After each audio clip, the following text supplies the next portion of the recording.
Hi everyone. After those stunning exploits in Sydney last week, the Devils are back at home in the hunt for another inspiring win. This Saturday is a crucial match for the Devils. We are fighting for a final spot. We need to win this week to lock in that final spot. If we win, it's almost guaranteed. If we lose on Saturday, we could drop all the way down to 11th and out of a final spot. That would mean having to go to Sydney and get another win next week in the last game of the season to make the finals. I'm really looking forward to this one. I'll be there. I've got my tickets already. So all of you Devil supporters out there, if you can, get along to North Hobart Oval this Saturday and make it loud. Let's pack it out again like we did in round one and help the Devils lock in that final spot with a win. Welcome back to Devils Chat. I'm Damien, and on the channel today, it's our match preview of the Tasmania Devils versus the Werribee Tigers. The match is on Saturday morning at North Hobart Oval, and the Devils owe Werribee one big time. Werribee managed to hang on for a draw against the Devils in round 7 when the Devils were powering home in the final quarter, but they just couldn't nail that final goal to get away with the win. Those extra 2 points could prove crucial at the end of the season for the Devils.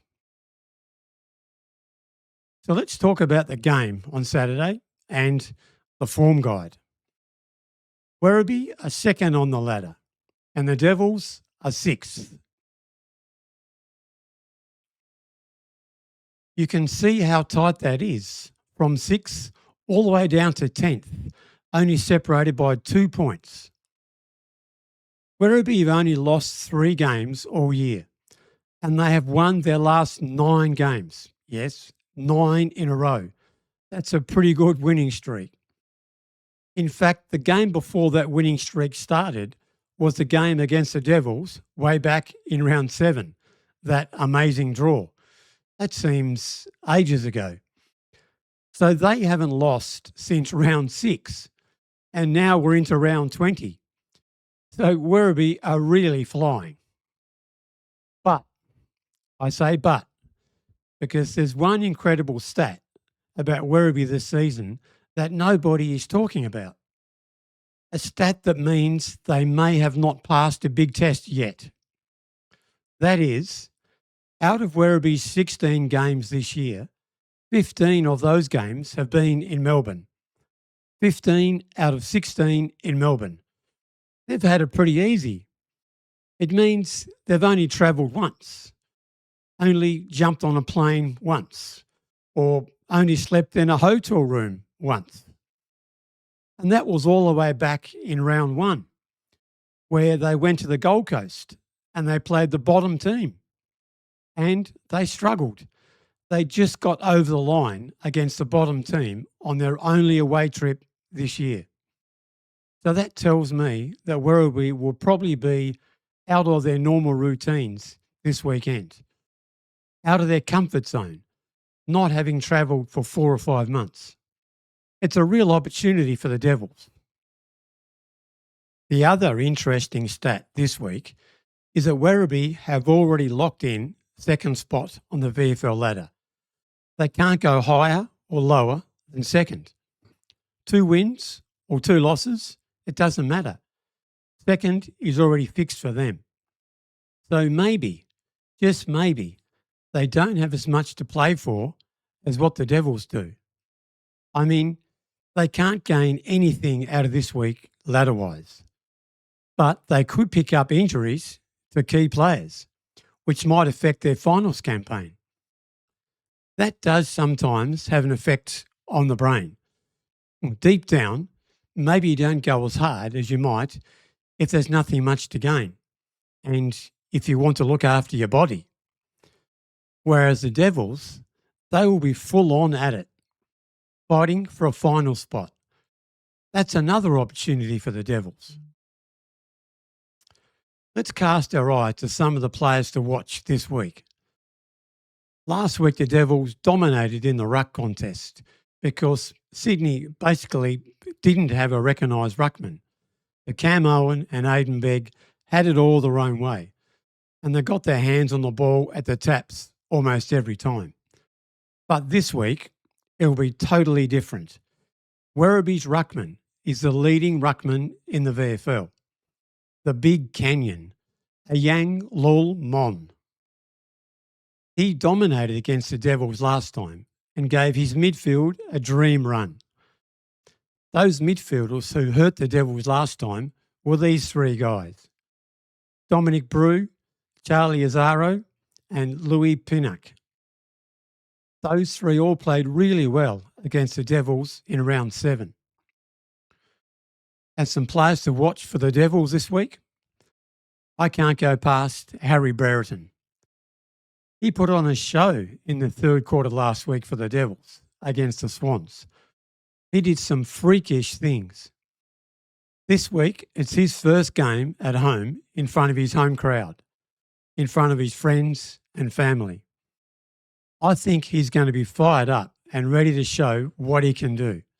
Look for a big game from him this week. And Jed Hagan, he's back at his favourite ground, North Hobart Oval. It's 13 goals in 4 games for Jed Hagan at North Hobart Oval. That's 3 to 4 goals a game there. He loves it. And Bailey Bogue. I think he's a perfect matchup this week for Werribee's best player, Dom Brew. He's a contested possession beast, the same as Bailey Bogue. That will be a great battle to keep an eye on Saturday. So how do the Devils get the win this week? There's an old saying in footy, don't get beaten by what you know. So what do we know about Werribee? Well, last time we played Werribee, there were 2 things that really hurt the Devils: hit-outs and clearances. They beat us 43 to 25 in hit-outs. And in clearances, it was 52 to 18. 52 to 18, that's a smashing. And we still came away with a draw. And in the end, we should have won. Werribee have the best midfield and ruck combination in the VFL. They are ranked number 1 in the VFL for clearances and hit-outs as a combination. That's a fact, and that's very impressive.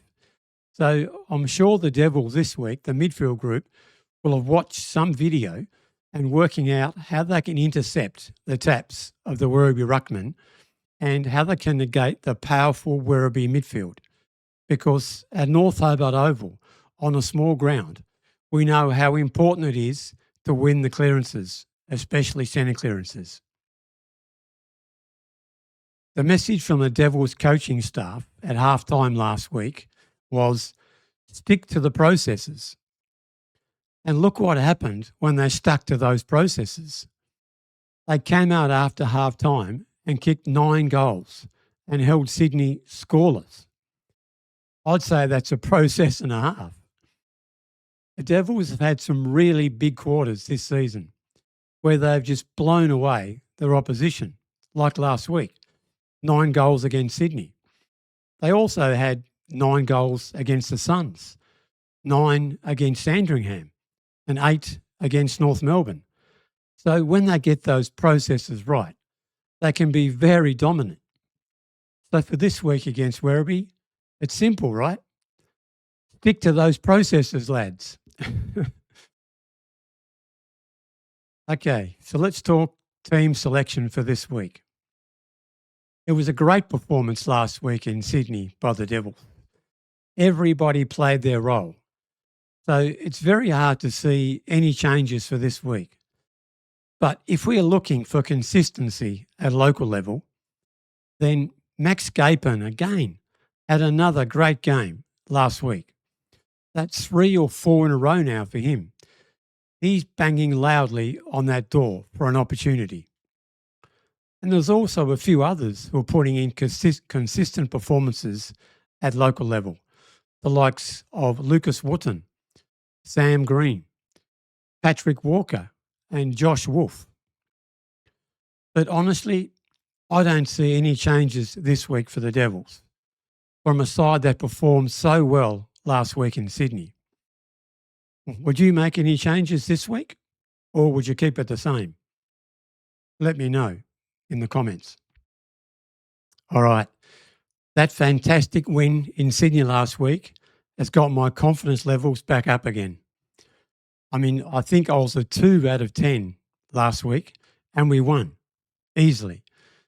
So confidence-wise this week for Werribee, I'm a 5 out of 10. That's not overly confident, but I'm quite optimistic that the Devils can get the job done. And my prediction this week is that we get the win and they lock in that finals berth. This week is still a big challenge. I mean, Werribee are not second on the ladder for no reason at all. But I do think they're beatable, especially away from their cosy Melbourne home. For me, I think the Devils win, and I think it's a win by 12 points. What's your prediction this week? Do you think the Devils get their revenge on Werribee and lock in that final spot? Let me know what you think in the comments. I'll be doing a match review after the game, maybe Sunday or Monday. If you enjoyed today's review, click the video on your screen up here now for our latest Tasmania Devils news. And if you're new to our channel, make sure you subscribe so you don't miss out on that match review. You can subscribe to the channel by clicking the Devils Chat logo up here. I'll see you soon. Go Devils.